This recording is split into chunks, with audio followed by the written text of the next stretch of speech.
कक्षा 10वीं और 12वीं के एमपी बोर्ड का रिज़ल्ट 24 अप्रैल 2024 को ओपन हुआ है। जाहिर है इसमें आप अंक देखे होंगे। हो सकता है आप अपने प्राप्तांकों से किसी विषय में संतुष्ट ना हो, तो इसके लिए आप रीटोटलिंग का आवेदन कर सकते हैं। इसके अलावा आप उत्तर पुस्तिका को भी अपने घर मंगा सकते हैं। तो हमको इसमें समझना है कि ये आदेश कैसा कहता है माध्यमिक शिक्षा मंडल मध्य प्रदेश भोपाल का, और कैसी प्रोसेस होती है कि आप घर बैठे ही मोबाइल से अपना आवेदन कर सकते हैं और अपने घर जो है अपनी उत्तर पुस्तिका की फ़ोटो कापी मंगा सकते हैं। तो चलिए इसमें देखते हैं। यह आदेश है 23/4/2024 का, और इसमें देखते हैं कि पुनर्मूल्यांकन की प्रक्रिया क्या है और निर्धारित शुल्क क्या है। चलिए समझते हैं आदेश का यह बिंदु क्या कहता है। पुनर्गणना एवं उत्तर पुस्तिका की छाया प्रति प्राप्त करने की समयावधि, प्रक्रिया एवं शुल्क। तो इसको देखिए, परीक्षा परिणाम घोषणा की तिथि से 15 दिवस की अवधि में पुनर्गणना एवं उत्तर पुस्तिका की छाया प्रतियां प्राप्त करने के आवेदन केवल MP online kiosk, MP online portal के माध्यम से ही ऑनलाइन स्वीकार किए जाएंगे।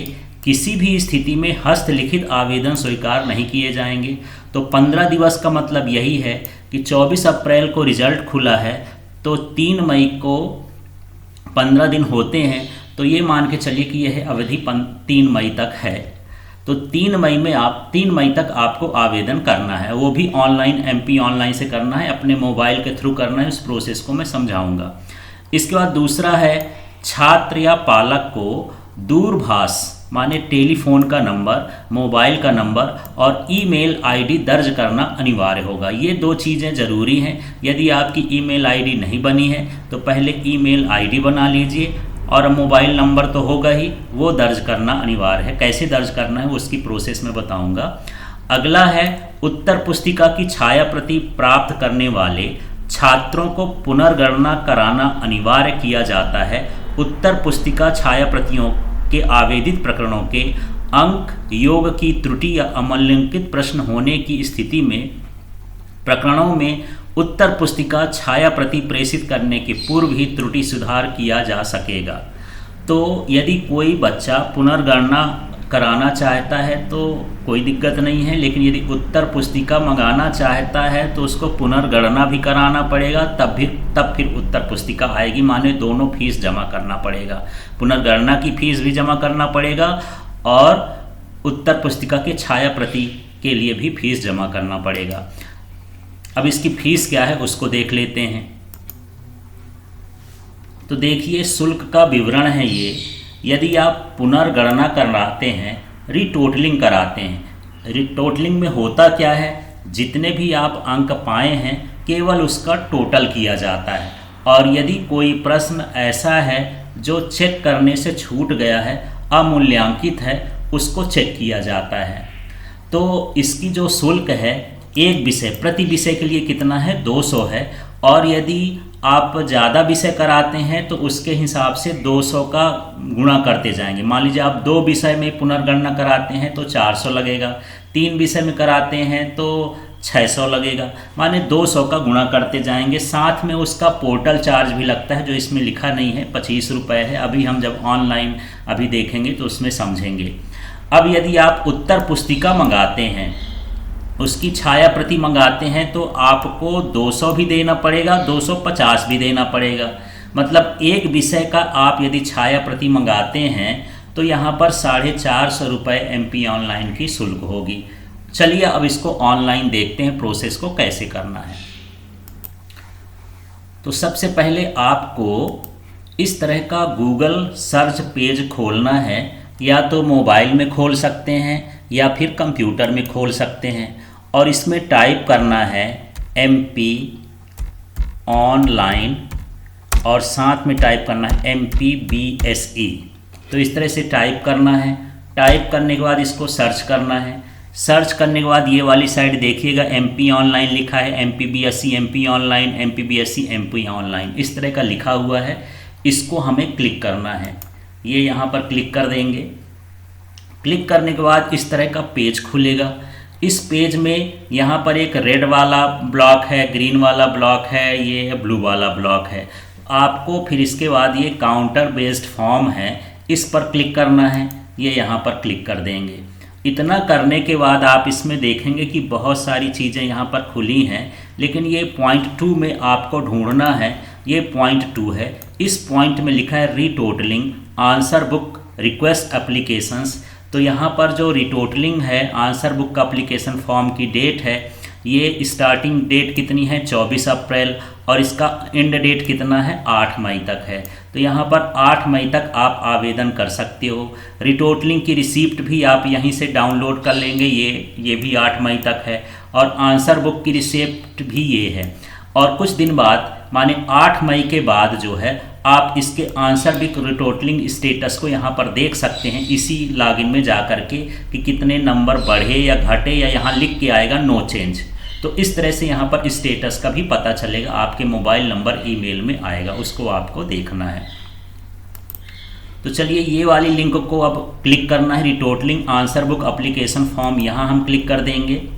यहाँ जाने के बाद आप देखेंगे कि यहाँ ये एप्लीकेशन टाइप आपको रिटोटलिंग कराना है कि आंसर बुक लेना है। तो यहाँ पर मान लीजिए रिटोटलिंग कराना है तो ये रिटोटलिंग क्लिक कर देंगे। अभी मैं आंसर बुक वाला भी दिखा दूंगा। इसके बाद यहाँ पर आपको क्लास 10th का चाहिए, 12th का, तो मान लीजिए 12th का है तो 12th का कर देंगे, 10th वाला है तो 10th का कर देंगे, यहाँ 12th कर दिए। एग्ज़ाम टाइप ये मेन एग्ज़ाम हो जाएगा। यहाँ पर पास ईयर कितना हो जाएगा 2024, और यहाँ पर हमको रोल नंबर डालना है, कैप्चा डालना है। तो यहाँ अपना 10वीं का या 12वीं का जो रोल नंबर रहा होगा वो रोल नंबर डाल देंगे। इसके बाद यहाँ पर ये कैप्चा जो यहाँ पर अक्षर लिखे हैं उनको लिखना है, स्मॉल और कैपिटल का ध्यान रखना है। जैसे जी लिखा है स्मॉल जी, फिर ए लिखा है, फिर 77 लिखा है, फिर कैपिटल ई लिखा है, फिर यहाँ पर हमको सर्च बटन में क्लिक कर देना है। जैसे ही आप खोलेंगे इस तरह का इंटरफेस दिखेगा। इस इंटरफेस में देखेंगे यहाँ आपका रोल नंबर रहेगा, यहाँ आपका रोल नंबर रहेगा, यहाँ आपका नाम रहेगा, इनरोलमेंट रहेगा, पिता का नाम रहेगा, माता का नाम रहेगा, यहाँ आपकी स्कूल का कोड रहेगा, सेंटर कोड रहेगा, फ़ोटो, ये सारी चीज़ मिला लीजिएगा। कभी कभी हम नंबर डालते समय यदि गलत कर देते हैं तो दूसरे का खुल जाता है। इसके बाद ये विषय है। इस विषय में आप जो जितने विषय यहाँ सेलेक्ट करना चाहते हैं उसके अनुसार यहाँ टिक कर देंगे कि आप किस विषय में पुनर्मूल्यांकन कराना चाहते हैं या आंसर बुक लेना चाहते हैं। तो मान लीजिए अभी तो हम रिटोटलिंग का दिए हैं, तो मान लीजिए हम अंग्रेजी का करना चाहते हैं और यहाँ केमिस्ट्री का करना चाहते हैं, या फिर हम इंग्लिश वर्क कर रहे हैं, एक ही विषय कर रहे हैं। यहाँ पर हमको टिक कर देना है। टिक करने के बाद जो भी आपका हाउस नंबर हो कुछ इस तरह से आपको भर देना है। अपने गाँव का नाम भी भर देना, अभी मैं कुछ भी भर देता हूँ, यहाँ मैं ऐसे पूरी भर दिया। आप जो है आधार कार्ड के आधार अनुसार आप भर देंगे। यहाँ पर कोई भी ज़िला होगा वो ज़िला भर देंगे। मान लीजिए मैं कुछ भी भर देता हूँ, यहाँ पर शिवपुरी भर दिया।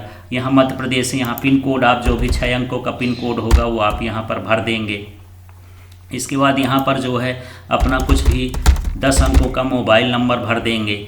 और इसके बाद यहाँ पर आपको ईमेल, मोबाइल नंबर सही भरना है, ईमेल भी सही भरना है, पूरा एड्रेस सही भरना है, क्योंकि इसी एड्रेस पर और कॉपी भेजी जाएगी और ईमेल आईडी पर भी भेजी जाएगी। तो आप ईमेल आईडी में भी अपनी कॉपी को चेक कर सकते हैं।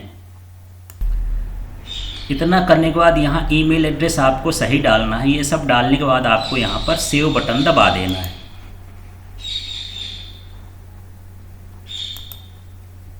अच्छा, यहाँ नाम सही नहीं आया, यहाँ भी कुछ नाम दे दीजिए, ऐसा कुछ दे दीजिए। अब इसके बाद यहाँ पर सेव बटन दबा दीजिएगा।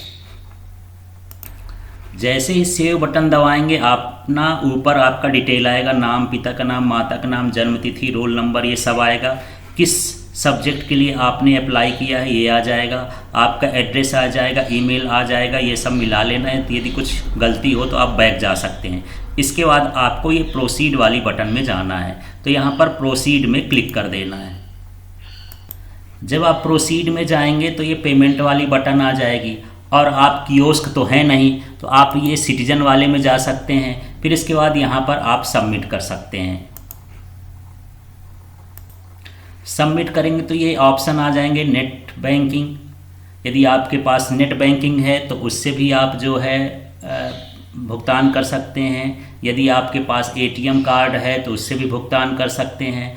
आपके पास यूपीआई है, आजकल फ़ोन पे, पेटीएम या कुछ भी चलता है, इससे भी आप भुगतान कर सकते हैं। जैसे मान लीजिए मुझे यूपीआई से करना है तो यूपीआई ऐसे कर लीजिए, और इसमें भी कोई एक में ही हम क्या करेंगे, क्लिक कर देंगे, तो ये क्लिक करने पर आगे की प्रोसेस हो जाएगी। अब ये था आंसर बुक रिटोटलिंग का। अब आंसर बुक उत्तर पुस्तिका यदि मंगाना है तो पूरी प्रोसेस सेम रहेगी, केवल आपको यहाँ सेलेक्ट करना है आंसर बुक, और इसके बाद सारी चीज़ें वैसे ही भरना है। तो यदि आपको आंसर बुक मंगाना है तो पहले रीटोटलिंग के लिए अप्लाई करना पड़ेगा, पूरा फॉर्म भरना पड़ेगा, फिर इसके बाद जो है आप आंसर बुक मंगा सकते हैं। तो आपको आंसर बुक मंगाने के लिए दोबारा से बताता हूँ, रीटोटलिंग भी करवाना है, जब वो पूरा फॉर्म भर जाए तब आंसर बुक के लिए अप्लाई करना है। Thank you.